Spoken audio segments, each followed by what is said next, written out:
everyone! Isang masarap na recipe na naman ang isi-share namin sa inyo. Favorite ng mga young ones and mga young at heart, ang ice cream.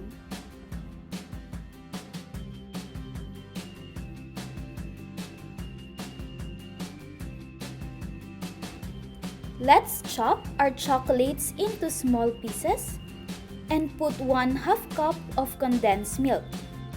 After that, we combine it into a clean bowl and then set it aside.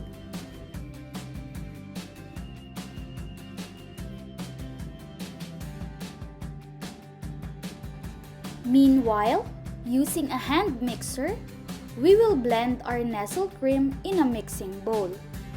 Just make sure that the nestle cream and mixing bowl are chilled properly.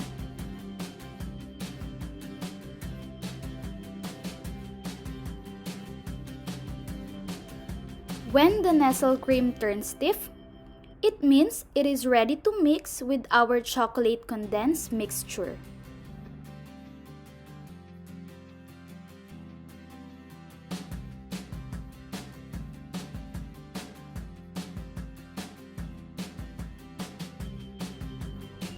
Simply fold the whipped cream into our chocolates until it mixes thoroughly.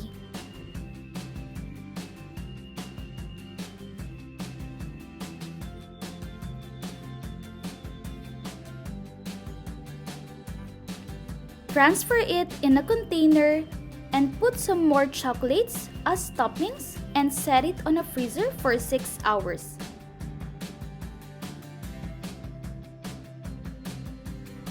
That's it! Easy, homemade, delicious ice cream. Not only for the kids, but for everyone as well. If you like the video, don't forget to give it a like and subscribe to our YouTube channel. This is Mira from Kenzy's Kitchen. Thank you!